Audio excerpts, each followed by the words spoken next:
Hi, I'm David Zuckerman, former Lieutenant Governor of Vermont and legislator for 18 years, 14 in the House and 4 in the Senate. The piece of legislation and topic I'm going to talk about right now is end-of-life choices. But the reason I'm going to talk about it is it has to do with voting systems and the norms of the legislative bodies and how sometimes it's important to upend those norms. In this case, we were working on legislation. I introduced a bill around end-of-life choices, I believe in 2004 or 2005. And a few years later, we were to the point where we had built momentum around the state and we had gained some support. And we thought we had about 64 or 65 votes in the House, which is not half. There's 150 members. You need 75 or 76 votes to pass a bill. But it was close enough that we thought it would be important to hold the vote. And it was also close enough in that we knew there were legislators whose constituents were highly supportive. There had been some polling done, but they were still voting no, even though they were fairly liberal, fairly oriented towards people having that autonomy at the end of their life. But they weren't ready to vote yes because they weren't sure, they said, that their constituents were ready for them to vote yes. So as you can imagine, it's a pretty emotional topic. End-of-life choices is around terminal illness and the ability to get a medical prescription from a doctor in order to essentially be in control of when you die, as opposed to deteriorating to a place of where you don't want to be before you die. And so it's a very personal issue. I went to the speaker and said, we'd like to have the vote. And the speaker said, well, you don't have the votes to pass it.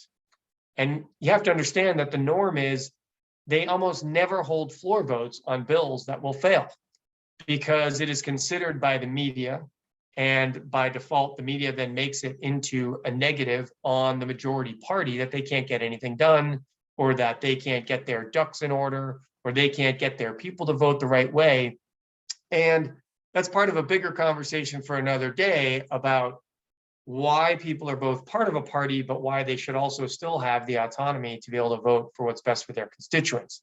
And today we see such tribalism in the parties that you rarely see people break. But we felt that it was really important that we hold the vote because we wanted some of those legislators who should have been yeses based on their constituents, based on even a lot of their own philosophy, but they were no's, but their constituents didn't know that. And there was no way for us to really tell their constituents that because there's no real means to do that in policy world. And so we asked the speaker for the vote. We told him we knew it would probably lose, but that we thought we had about 64 or 65 votes. And one quick thing, one other reason they don't like to hold a vote like this is because they're worried that such a vote might be used against one of their members. If their member votes yes and it doesn't pass, they might see organizing against that person because they voted yes. But we felt like legislators are adults and can vote the way that they feel is necessary, even if it wasn't going to pass, and that they would be able to inform their constituency why and still get reelected. So we had the vote. I believe we did get about 65 votes.